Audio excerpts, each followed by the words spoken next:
For some reason, ASUS decided to bring back the VivoWatch series into the Malaysian market, and now we have the ASUS VivoWatch 5.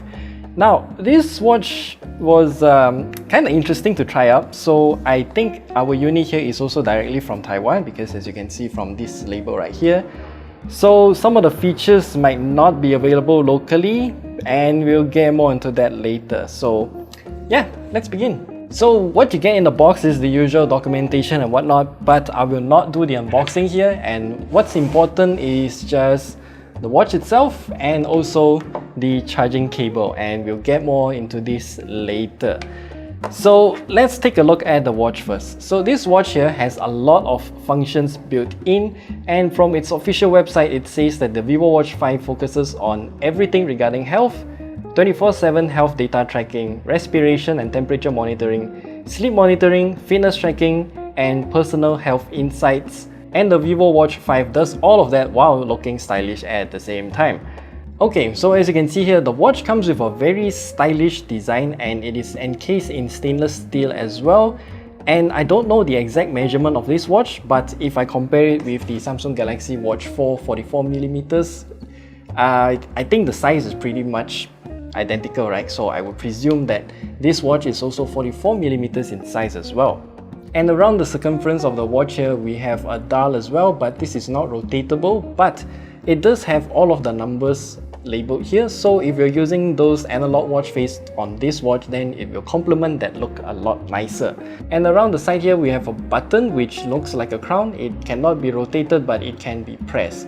Though I do need to advise you to be careful because this crown here is also made out of stainless steel, and it is also very tough to the point where it literally punctured through my screen protector by accident. So yeah, you gotta be careful with how you handle the watch. And that is the only button available on this watch. And at this side here, we have a little transparent sensor, and at this side here, we have a piece of cutout which we will also get into later. And in terms of features available, the watch is actually an LCD display with an LED backlight. The LCD stays forever powered on, but the LED backlight only powers on when the user interacts with it, like what I'm doing here, press the button and whatnot. Then you can see the screen lights up. We can also read messages, and as you can see here, I can swipe down and then you can see I have 20 messages, so I can swipe here to read all of my messages. I'm not gonna scroll through everything because yeah, it's gonna be P&C. And if I swipe from the bottom, then you can see we can customize the watch face styles. We'll get back more into this later. And if we swipe from left to right, we can see a lot of data monitoring for our activity here. And as you can see, the data is mostly empty here because I have not worn this watch for quite some time since I have already done testing it, and I'm only doing the video filming today.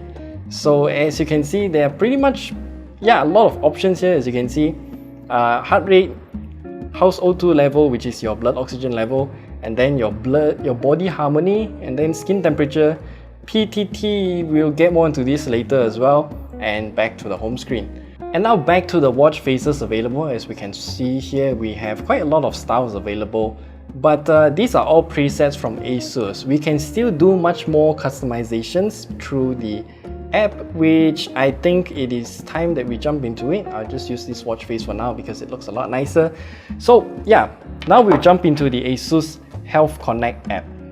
As you can see here, this app is pretty well made as it has a dashboard of all of the health data available, just like any other smartband or smartwatch app.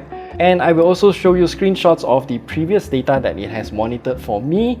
And yeah, I'm not gonna explain any of this health data because I think it is pretty self-explanatory and I don't really need to go through each of them to tell you what they are. But what's interesting here though is that the ASUS VivoWatch 5 has both ECG and PPG, and the blood pressure monitoring feature is enabled and working on our unit.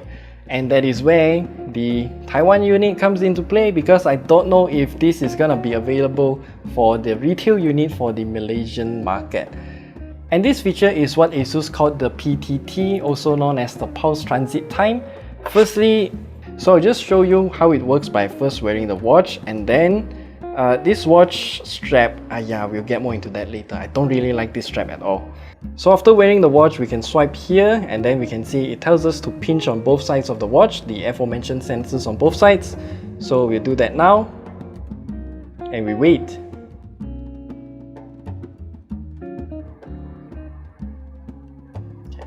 So as you can see here, here's my data. I think I'm gonna censor it because this is all private information. But yeah, there you go. That is how the PTT works. And the PPG sensor on this watch will also constantly measure my blood pressure. However, the PPG isn't exactly accurate, so sometimes it will send me a notification telling me that my PTT is out of whack. So that is the time where I have to use the ECG by pinching on both sides to get a better measurement. I have no idea how our unit has ECG enabled or why, because companies like Apple just got the permission not too long ago, and Samsung is still stuck on a limbo for the Galaxy Watch series. As in, this watch actually has ECG, but it is still not enabled for us here in Malaysia. Either way, please do not use the ASUS VivoWatch 5 as a medical device. Please seek a professional before taking any action.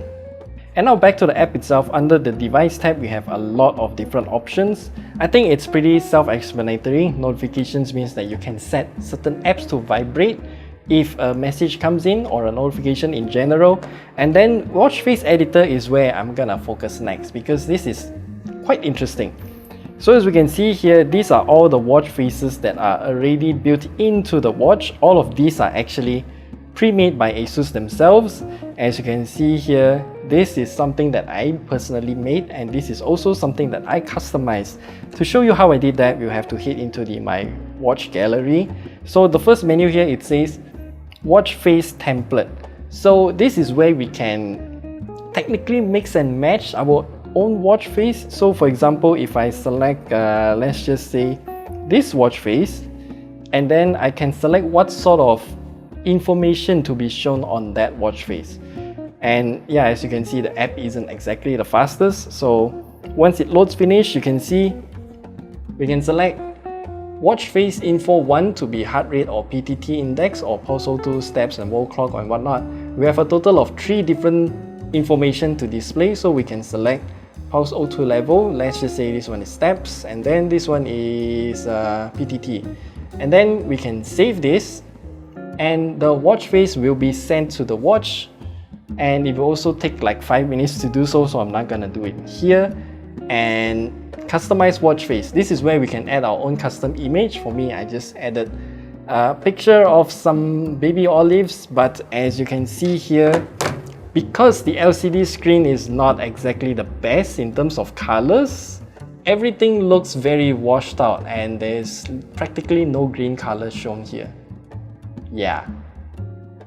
Granted, we don't have the flexibility like a true smartwatch with Phaser or TimeFlick app, but I would say this is still quite flexible in terms of customization options. And speaking of customizations, I highly suggest you to customize this watch strap away, because it is just... I really do not like this silicone watch strap. It's sticky and sweaty, and oh lord, this is just not a good strap. You know what? Let me show you something disgusting.